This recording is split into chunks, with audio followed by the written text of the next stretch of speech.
फुरकान बेटा, मैंने तुम्हारी खाला से कह दिया है, अब तुम्हारी शादी मैं जल्द से जल्द कर दूंगा। बाबा, मैंने आपको कितनी बार कहा है, मैंने अभी बहुत आगे जाना है, मेरे बहुत ख्वाब हैं, मुझे अभी कोई शादी वादी नहीं करनी। तो क्या तुम सारी जिंदगी अकेले गुजारोगे? बस मैंने फैसला कर लिया है, और जो मैंने फैसला कर लिया है वो तुम्हें करना है, और मैंने लड़की भी पसंद कर ली है।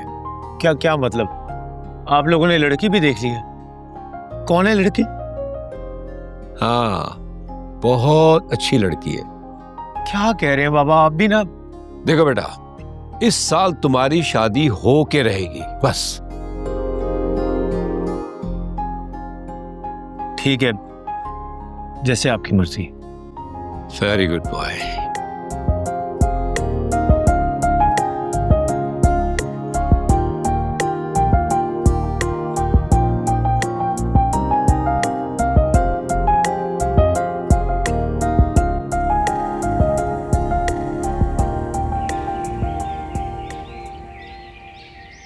बेटा, मेरी बात समझने की कोशिश करो। मोहब्बत दोनों तरफ से होती है, एक तरफा मोहब्बत मोहब्बत नहीं होती। अम्मी कितनी दफा पे की बात मुझे समझाती रहेंगी? प्लीज सिर्फ एक दफा फजीला आंटी से मेरे लिए बात कर लें।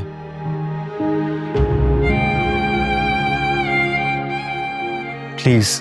बेटा, वालिदैन बहुत दूर अंदेश होते हैं। वो अपने बच्चों के मुस्तकबिल, खास तौर पे शादी के बारे में बहुत अच्छे फैसले लेते हैं। हम माँ बाप ने एक वक्त गुजारा होता है दुनिया में, उनको अच्छे बुरे की पहचान होती है। सच पूछो तो मुझे ऐसा लगता है कि हादिया तुम्हारे लिए बनी ही नहीं है। बेटा, वो सिर्फ तुम्हें दोस्त समझती है। मैंने तुम्हें पहले भी समझाया और अब भी समझा रही हूँ। अगर फिर भी तुम्हें लगता है कि तुम्हें अपने दिल की बात उससे कहनी चाहिए, तो ठीक है, कहकर देख लो एक बार। देखो बेटा, कभी कभी इंसान ऐसी चीजों की ख्वाहिश कर लेता है जो उसके लिए नहीं बनी होती। मुझे नहीं लगता कि वो तुम्हारे लिए बनी है। अगर तुम एक माँ की नजर से देखो ना, तो ही तुम्हें मेरी बात समझ में आएगी।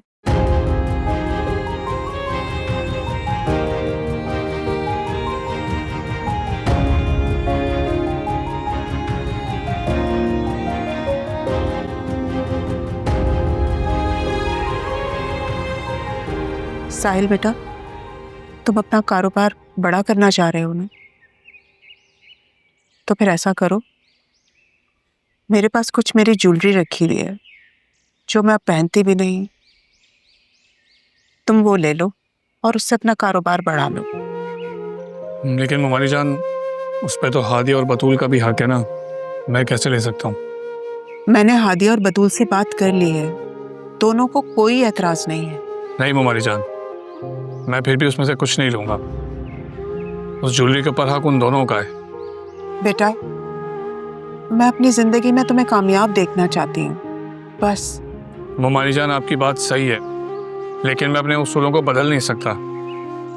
माँ और बेटे के बीच में असूल कहाँ से आ गए? मैंने तुम्हें अपनी औलाद की तरह पाला है, कभी भी अपने नंद का बेटा नहीं समझा। इतने से थे तुम जब सिराज अहमद ने तुम्हें मेरी गोद में लाके रख दिया। मैंने कभी भी तुम में कोई फर्क नहीं किया बेटा।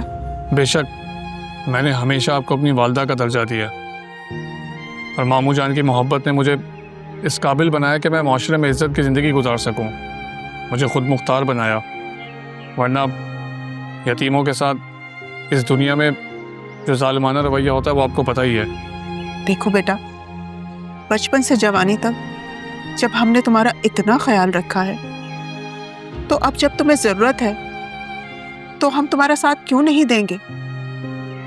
ममाली जान, लेकिन बस, मैं एक लफ्ज़ नहीं सुनूंगी। ज्वेलरी लोगे तुम, और जो मैंने फैसला कर लिया है ना, वही होगा। ठीक।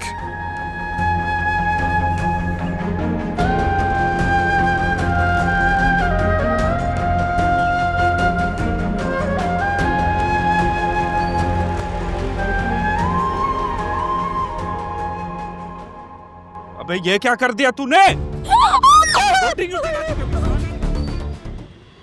मैं क्या करता? मुमानी जान ने बात ही ऐसी कर दी थी कि उनको इनकार ही नहीं कर सका। वो भी यही सोच रही थी कि पता नहीं आपको कैसे राजी करेंगी। बतूल और हादिया से भी डिस्कस किया, मुझसे भी शेयर किया उन्होंने, लेकिन अल्लाह का शुक्र है कि आप मान गए, वरना मुझे तो आपने इनकार कर दिया था। क्योंकि नौशीन तुम मेरी जिम्मेदारी हो और मैं अपनी जिम्मेदारी को बहुत अच्छे से निभाना चाहता हूँ। तुम्हारी सैलरी, ज्वेलरी या सेविंग्स, इन सब पे सिर्फ तुम्हारा हक है, मेरा नहीं है। मैं बहुत लकी हूँ साहिल कि मुझे आप मिले, वरना अकेली माँ बेटी को देखकर तो लोग सिर्फ लालच में आके रिश्ता जोड़ते हैं। अच्छा नौशीन, ये बताओ आंटी कैसी है? मैं अपने काम में इतना बिजी था कि मुझे तो कुछ होश ही नहीं रहा। हाँ, अम्मी बिल्कुल ठीक है। मुझे आपसे एक बात करनी थी। हाँ बोलो ना। मैं चाहती हूँ कि अम्मी को हमेशा के लिए अपने पास ले आऊँ। वो अकेली होती हैं साहिल, मुझे उनकी बहुत फिक्र रहती है। हाँ तो इसमें कौन सी बड़ी बात है? वो वैसे भी वहाँ अकेली होती हैं, तुम उनको हमारे साथ ही शिफ्ट कर लो। बहुत शुक्रिया साहिल, लेकिन अम्मी राजी नहीं होती। वो कहती हैं कि लोग बातें करेंगे कि दामाद ने अपनी सास को घर पे रखा हुआ है। नौशीन, हम पढ़े लिखे लोग हैं और हम लोगों ने ये फजूल की बातों को इग्नोर करना है। मुझे बिल्कुल भी परवाह नहीं है कि कौन क्या बोलता है। अच्छा साहिल, मुझे ये बताएं कि आंटी तो कुछ नहीं कहेंगी? अरे तुम परेशान मत हो, हमारी जानकर तुम्हें पता है वो इस सूरत हाल को समझेंगी, और अगर नहीं समझी तो मैं खुद उनसे बात कर लूँगा। ठीक है, मैं भी अम्मी को मनाने की कोशिश करूँगी। ठीक है।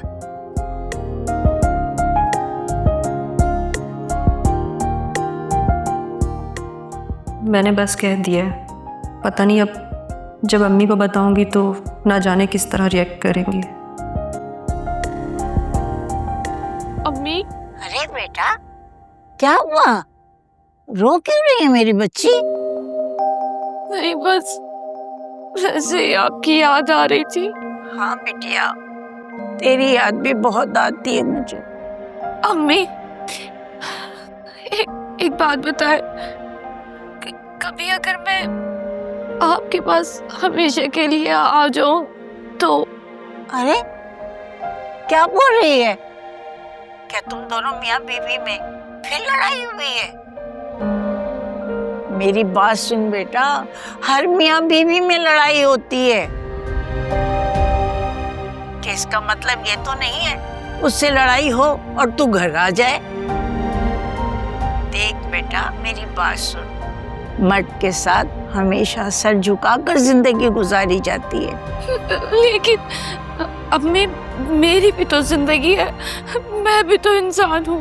तू बीवी भी है ना, औरत का बड़ा हाथ होता है घर को संभालने में। देख बेटा, तुझे घर को आबाद करना है, ज्यादा नहीं सोच।